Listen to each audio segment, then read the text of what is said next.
Since the 1960s, we have really struggled with this issue of mission. And before I show you a couple of scenarios, let me just say a little bit about that. I became officially a Unitarian Universalist minister, entered the ministry in 1969. And at the end of that year and into 70, I immediately realized that I had entered a religious movement that it was in some type of serious crisis about its identity, because the UUA was actually offering a $500 award to anybody, layperson or minister, who could come up with a real, explicit, workable statement of our identity. And I say that because, well, actually somebody won that $500, which was like almost a month's wages for a lot of people at that time. So it was not an inconsequential contest in that respect. But we've struggled with that issue despite the statement that was made. And the reason, in my judgment, why we continue to struggle with that issue is because we continue to struggle with the issue of mission, which is the key to institutional identity. So here are a couple of probably overstated, nobody's perfect, whatever, have a nice day, why are we doing this? Well, ours are not certainly as ridiculous as that, but they are greatly varied in terms of their focus. So here are the key words that I would like to focus on tonight. The first one is mission, and the second one is covenant, and I want to put those two together for a very specific purpose. There's a Latin phrase, sine qua non potestesse. Sine qua non normally captures the essence of this phrase, and here's what it means: that without which it is not possible to exist. So the governing principle that we're operating with in my remarks is that mission is the sine qua non of all sustained institutional success. And that refers to secular institutions as well as religious institutions.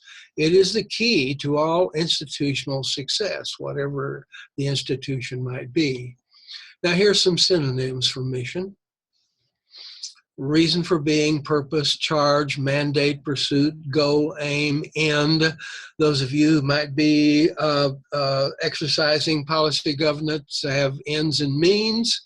And end is what mission is really all about. Church consultants agree that really powerful growing congregations share three primary characteristics, and this has been around for a long time. Nothing has changed. The first is a clear, compelling sense of mission. Compelling is the operative word in that sentence. You can have a sense of mission that is not compelling in any way, shape, or form. So it has to be compelling. A cadre of leadership devoted to this mission above all other agenda, and that's the operative phrase there. That is, it supersedes friendships and private agendas, et cetera, et cetera. So cadre is devoted to that mission, and an organization designed to facilitate this mission, designed again, has to do with specifically generating an organization whose purpose alone is to facilitate that mission. So you can see that powerful growing congregations have a systemic application of mission and what it's all about. Covenant's the other word. It's an agreement about how a group's going to relate to achieve a common purpose. And the key word in covenant is purpose. Covenant, whatever the covenant might be, whether it's religious or secular, again, is designed in support of a common purpose. Why a mission covenant statement for a non-creedal institution? Notice that I'm hyphenating mission covenant. I'm going to put all that together. But why a mission covenant statement for a non-creedal religion, and a part of the reasons have to do with why I do the covenant part as well as the mission part. Here are the issues that we face as a non-creedal religion. We have no standard dogma or creed, and that normally is how a religious institution is identified in the social environment. So how do you identify yourself theologically if you do not have a standardized theology? The other issue is the issue of source of authority. This and the issue of posture toward truth are the two things that people generally want to know. What, aside from what is your theology, what do you believe, they want to know where your source of authority is and what your posture toward truth is. And the last issue is, how are you going to make your mission become a reality? Looking at all of those issues, it seems to me that we could do good things for ourselves in terms of creating a public image if we had a statement that incorporated all of these issues that we confront as a religious institution as non-creedal. So here they are, mission covenant elements in such a statement. This is my sense, and I have worked with a lot of institutions putting together a mission statement, and they've normally done it this way, and it's been very profitable for them. So the name of the people, you begin with the name of the people, and then your statement of mission, and then a phrase about your source of authority, a phrase about your posture toward truth, and then the covenant about how you're going to make your mission become a reality. The value, of course, is that it provides boundaries of definition and encourages brevity. This would be the guideline, for example, if I were to facilitate a mission covenant workshop, which would be the kickoff for people trying to design this kind of a statement. So we have these boundaries, and it makes it possible for people to give focus to the work together and the attempt to achieve some sense of consensus, and it encourages brevity. A mission covenant statement then provides social identity for a non-creedal religion. It does far more than just state your mission. And my sense is that 55 words total for all of these elements. So you can see brevity, the power of brevity and succinctness is very important in such a statement. Now, what does a mission statement all by itself provide a congregation? Separating that out from the other statements. First of all, it provides bonding. So many of our people are invested in our religious experience because they desire community, but community for the sake of community is the weakest bonding that is possible for humans, in my judgment. It's no stronger than the frailest ego in the group. The strongest kind of bonding has to do with commitment to a common purpose, and particularly a purpose that has nobility involved in it.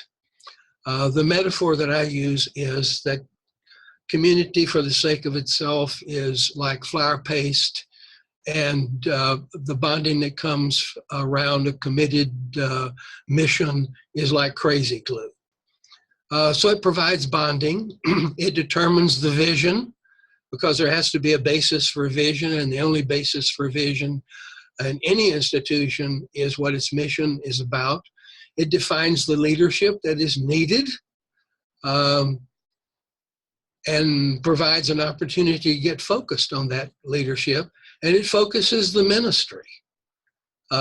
so that ministry is not just a hodgepodge of anything that people want, which happens to be basically what most of our adult programming is about.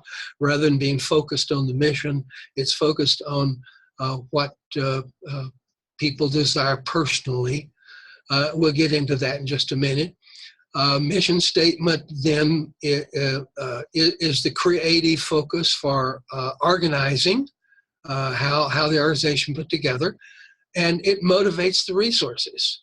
One of the reasons why Unitarian Universalists have such a low resource base, and the last figures I saw was that we were about second, just below Episcopalians when it comes to income, and we are the lowest on the totem pole when it comes to giving. And the reason is because we don't have a compelling mission that causes our hand to reach into the cabinet and get out our checkbook. And it prioritizes the agenda. There are a lot of agenda that come up before a congregation. Which do you select? What's really important? The mission does that. And my suggestion is, if you want a compelling, powerful mission statement, it has to be 25 words or less. If you can't do it in 25 words, you hadn't done the work yet, in my judgment. Here's some sample mission statements. Our mission is simple: to offer education on the wise use of credit. Very simple.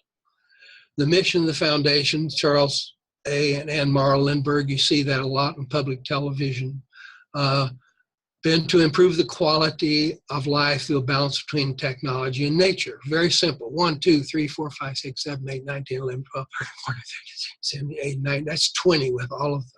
20 words. That's a long mission statement. Spreading ideas, TED.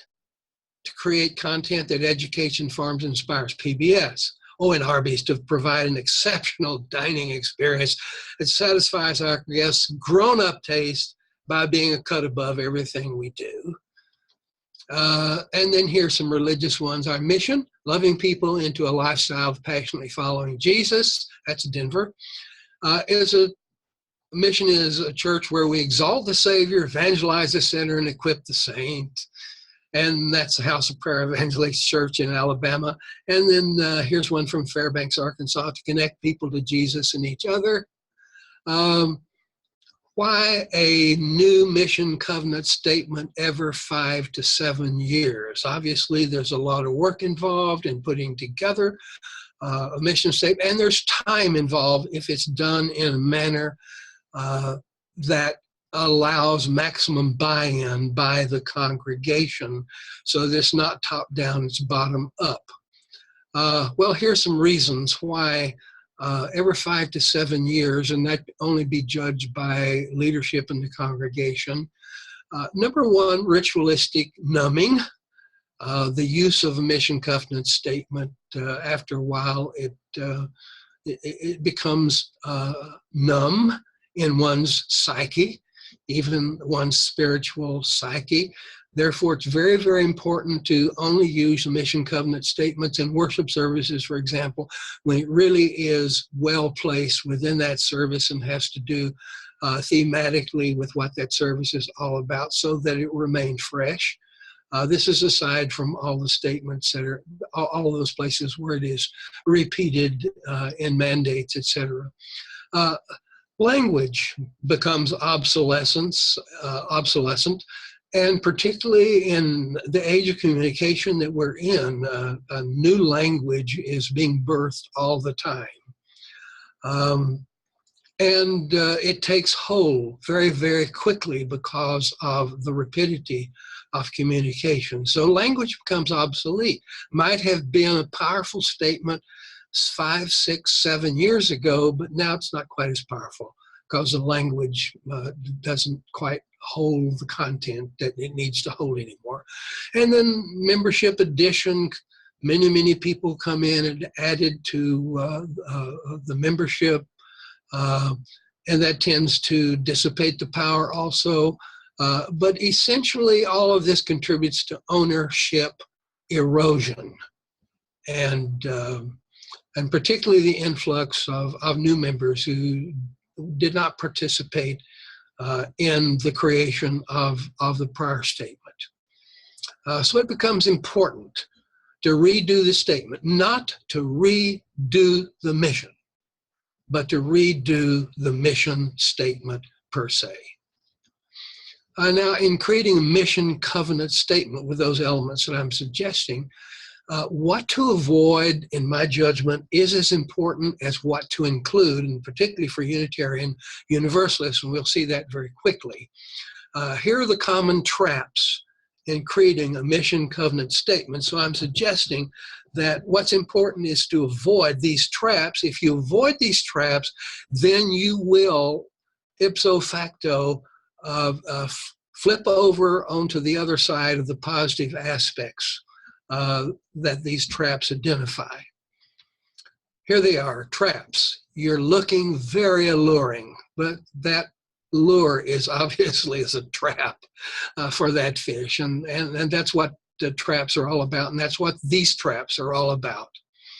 Kind of sucker us into taking them and becoming servant to the trap rather than to the mission. Here's first trap: the failure to distinguish between mission and ministry, ends and means. Mission is reason for being, and ministry is everything you do to fulfill this reason for being. So mission is why we are doing it, and ministry is how we are doing it. And there's a critical distinction between those, and there is a very high-level sense of confusion between those two aspects of what we're all about as a religious experience. So the confusion has consequences when there's not a clear distinction between the two, and the tendency is for a mission statement to become a laundry list of everybody's private agenda, and particularly everybody's particular facet of ministry, the one that they're most enamored about, social action or religious education, whatever it might be. So the development of such a statement then becomes involved in preference battles in terms of laundry lists, extraneous inclusions, those things that have really nothing to do with mission at all of a sudden people are battling about their inclusion.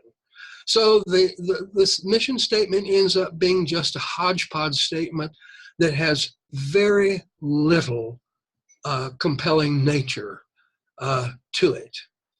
Not only that, but it is a statement of end result consumerism.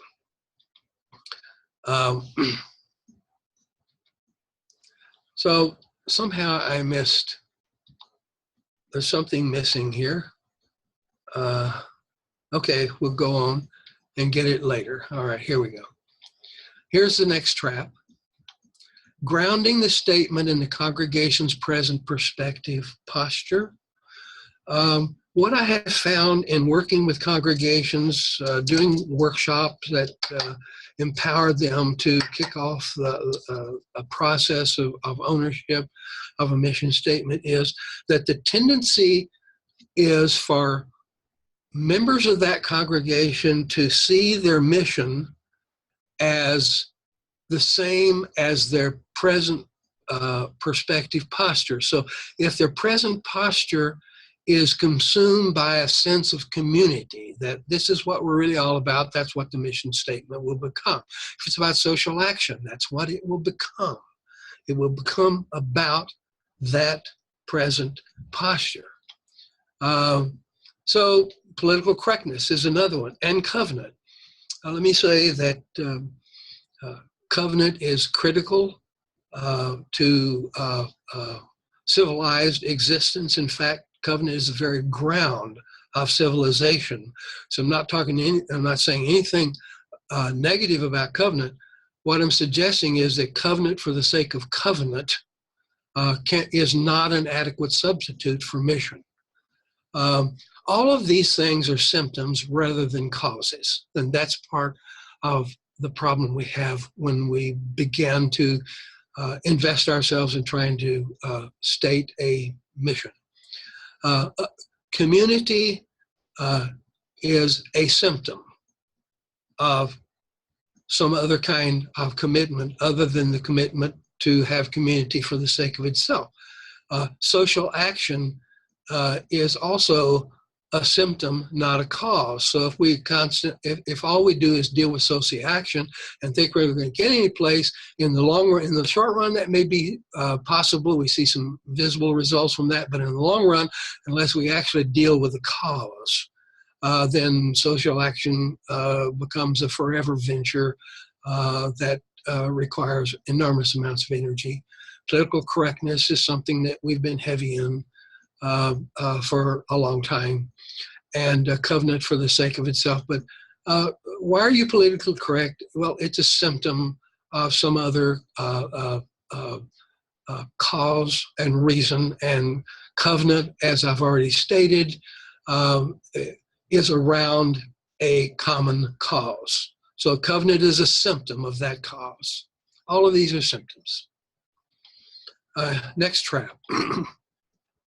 Assuming that the mission is up for grabs. And this is one of the biggest traps. And the reason is because of how rampant the philosophy of individualism is, not just for liberal religionists, but for liberals across the board. And the baseline of individualism, of course, is consumerism. And they go hand in hand together. The primal issue and the grand irony, it seems to me, is that we have, as a religious movement, allowed individualism to triumph over community and enshrine this triumph in community, which is a consequential irony. The mantra of the enshrinement is unity and diversity. And I want to assert that there's no such thing as unity and diversity. It just simply doesn't exist. The proper mantra is diversity in unity, because it is unity that has the capacity to hold commonality as its center and permit diversity to expand and generate the richness of that commonality and focus. But only unity has the capacity to do that. And we're so afraid of unity because we think that if we're united, that we'll have created a dogma or a creed, etc. And of course, that's not true if our faith statement is a living faith statement as opposed to a dogma, which is a statement frozen in some past historical drama. The trap of individualism for both individual members and for congregations as a whole is the notion that the mission is up for grabs, and it isn't, and we'll talk about why that's the case in a few moments. And also that the mission then becomes a kind of a smorgasbord to fulfill my personal needs, and the mission commitment depends on my personal satisfaction. How long has it been since you have been involved in a canvas campaign where the primal focus was how is our church engaging in a transformative fashion the needs of our culture, as opposed to how well is the congregation filling your personal needs? And we use that as a basis for motivation, as opposed to something that invests in nobility like a religious mission would. And also what this means that the mission comes under minority rule because we give individuals enormous amounts of power. We give them the opportunity, for example, unless we're willing to convert consensus into democracy, then the minority rules in consensus as well. So these are some of the aspects of the trap of individualism that we get into, because we do really believe that the mission is up for grabs when it is not, and there are reasons for that. So if you want to know your congregation's real mission according to church consultants, here's how you know. That which gets the most energy is the mission focus. And I'm going to pause for just a moment and let you think about what gets the most energy in the life of your congregation. A trap. Not looking at institutional type. That is, it's a trap when we go to develop a mission statement to not look at the type of institution that we are within the culture and actually within human history. So the question about underneath this is, what does your congregation share with all other religions? Society creates institutions to fill its needs. The institutions that survive fill enduring needs. Examples are financial institutions, educational ones, political ones, health ones, religious ones. Those seem to be ones that tend to endure. Now I'm going to share an assumption that I have and that I bring to this workshop, and that is that the first institution that was created was the clan, which was community, which was intended to house and safeguard families. So community, it seems to me, was the first institution that was created. And all other institutions were then invented to serve the needs of the community of families. So consider the religious institution. There are a few symbols that might remind you, also reminding you that there's a great deal of longevity involved in all of these religions identified by these symbols. They're long-standing in cultural history, whether it's East or West. Society created all religions for the same purpose. That is, just like society created financial institutions, health institutions, political institutions, all those institutions, wherever they might be and whatever they might call themselves, were created for the same purpose. And the same is true of religious institution. Christianity birthed Unitarian Universalism by birthing Unitarianism and Universalism, which eventually got together. UUs have the same mission as the religion that birthed all other religions that society has birthed. So what distinguishes then between religions if it's not the mission? It is because they give different answers to the compelling questions of human existence, such as who am I? How do I know what I know?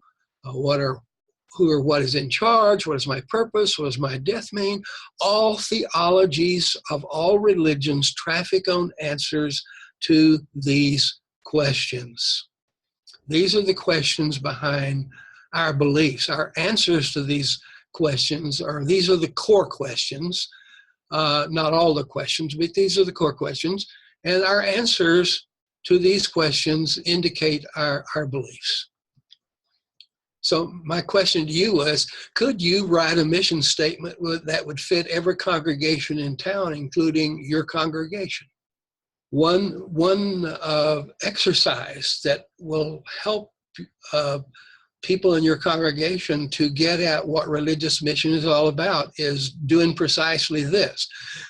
Now, this doesn't mean that this has to be your mission statement, because we are unique in many respects, but it does mean that the essence of that mission has to be able to fit every religion if it really is a religious mission statement, and if it represents a type of institution for which purpose religion was created by society and that need.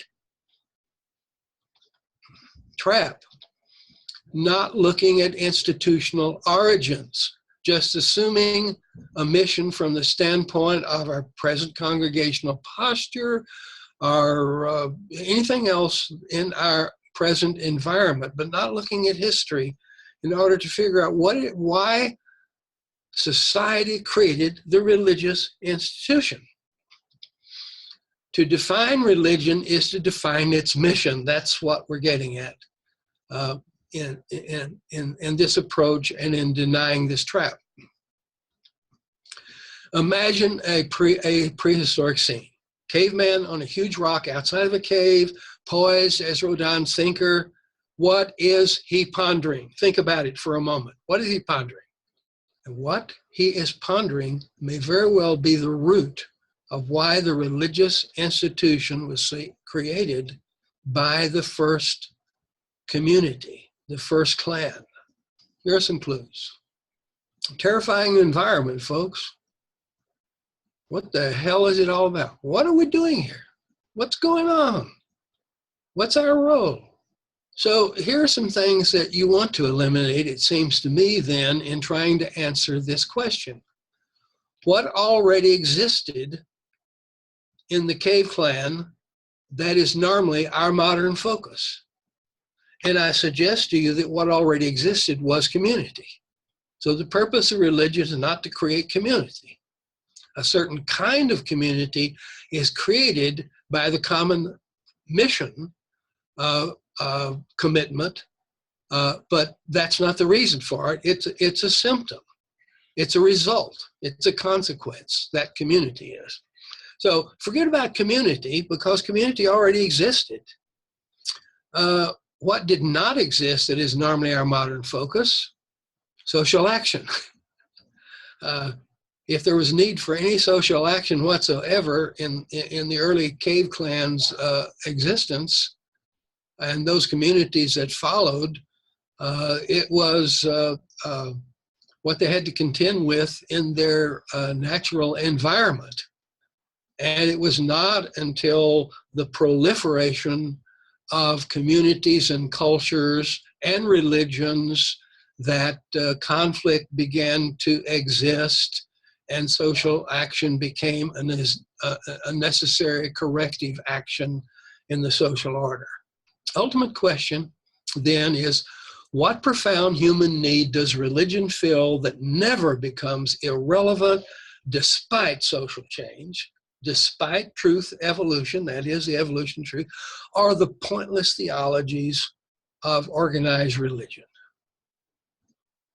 What need just stays apparent that sustains the existence of the need for the religious institution? Despite the irrelevance of much of modern religion, the need that provoked the institutionalization of religion remains the same. Let me just give you a modern little update, which I found fascinating and is instructive. Göbekli Tepe is an archaeological site that is translated Potbelly Hill. And here's its location in the Tigris-Euphrates, upper end of the Tigris-Euphrates Valley, place where we call the cradle of civilization.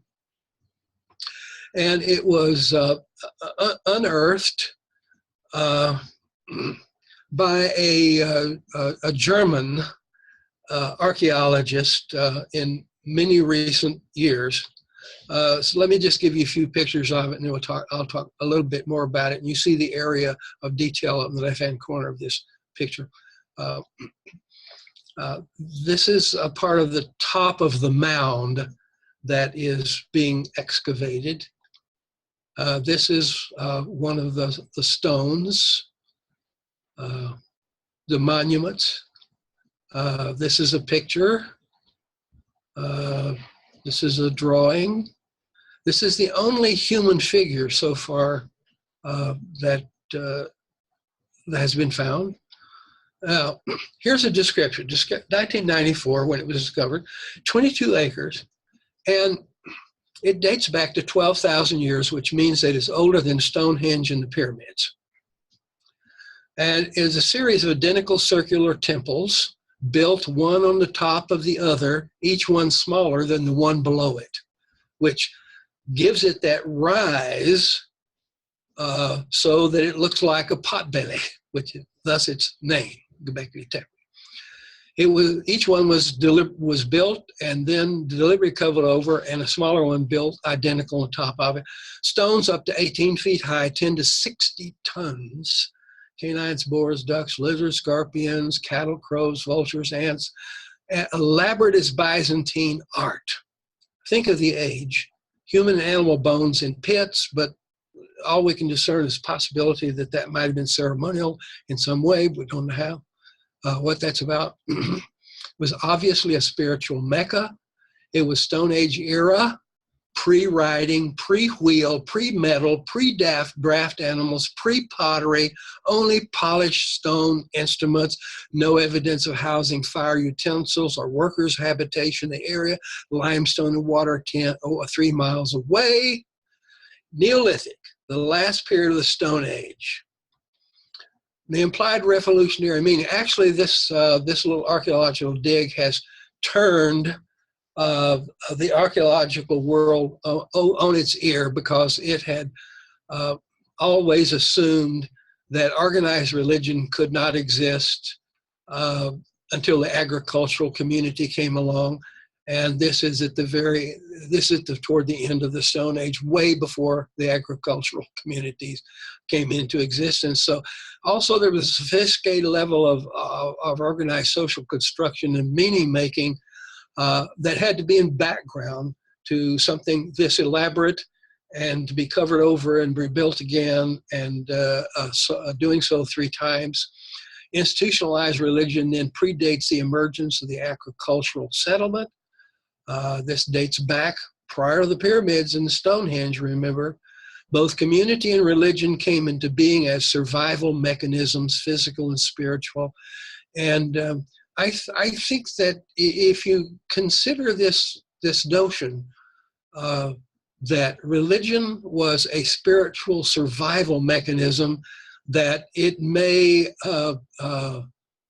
point us in the right direction as far as trying to ascertain why the early community created the religious institution. So religion has played a focal role in shaping human history. It has, Christianity, certainly in the West, and other religions in the East, and they're still important today in most cultures in some way, except those that have a high technological, capitalistic background, but still they're there. Consider the power of Christianity still in American culture, playing itself out right now in politics, and consider the Near East and Islam, and the effect on the world as a whole. So what remains unchangeable is the mission of religion. It is not up for grabs. What is changeable is how the mission is stated within the historical context, and that's important. And thus the capacity to create different mission statements that still have the same gist of mission. How mission is stated is important as what it is. Consider Sitzenleben, which is a German phrase which means life context. Here's an example that I read about a number of years ago, which has stayed with me. A company that saw as its mission the selling of Venetian blinds. And then other forms of shading came into environmental usage, and their sales plummeted, and they knew that they needed something that had to go out of business. They decided to restate what their mission was, and it was no longer to sell Venetian blinds, but it was light control, which then opened up the possibility of all kinds of creative and ingenious ways of controlling light, and their business boomed again. Here are the keys. That is, these are the traps that are stated positively, which means that they become keys then to being able to make create a successful mission statement. You must distinguish between mission and ministry, and this may take some real education, which means that there probably needs to be a lot of education behind the initial visible launching of the creation of a mission covenant statement. The second one is to know that the present posture of the congregation may not be the real mission. It could be, but the chances are that it is not. Honor the community, that is the whole and not the part. And by that I mean what we need to do is raise up the community and the reason for being of the community, as opposed to raising up the individual and honoring the reason for being of individual consumer issues. In finality and ultimately, the individual will be far better off, far more blessed, and far more transformed when the community is the primal issue, because that's what the religious community is really all about, the fulfillment of the holistic mission. Focus on institutional type. That is, you're the same type as all the religions of the world, even though you may consider yourself to be radically different from Islam, but your mission is the same. May go about it in radically different ways and may state it in a radically different way, but the mission is the same. And start with institutional beginnings, because society created the religious institution for a specific purpose, and as far as we can tell, it goes back way beyond the Stone Age, because on the edge, the outer edge, this outer edge of the Stone Age, there was elaborate rituals and sites to celebrate and devoted to institutionalized religion. It's been around probably, in my judgment, is probably besides the community that was created for families, it may well have been the first institution that the community created for the sake of itself. So here it is. A mission statement, if it is going to be compelling, it must be succinct. And there is a little picture down on the left-hand side of the screen. I'm sure that some of you have already identified the acronym for which that stands, KISS. Well, keep it simple, stupid, KISS. There's a sense in which succinct and KISS is related in a way, and that's the reason why I put it down there, to remind us that simplicity and succinctness carries enormous amount of power and the capacity to transform. And if a mission statement is to be compelling enough to warrant people's total life commitment, then to the extent that the institution is powerful enough to be transforming for both individuals and the culture, then it must be compelling. Okay, no wind blows in favor of the ship without a port of destination. You know that one, Montaigne. Your mission statement is your sail. Only the right sail guides the right port. And here is one of my favorite quotations: if you don't know where you're going, you're liable to end up someplace else. And I suspect that's where a lot of our congregations are. And the reason is not that they're not housed by good, committed people who want to see the culture transformed and a world of peace, but it's because we just haven't given ourselves the mechanism to do that by a mission that has been systemically institutionalized and therefore powerful agent of transformation in the community. Bon voyage.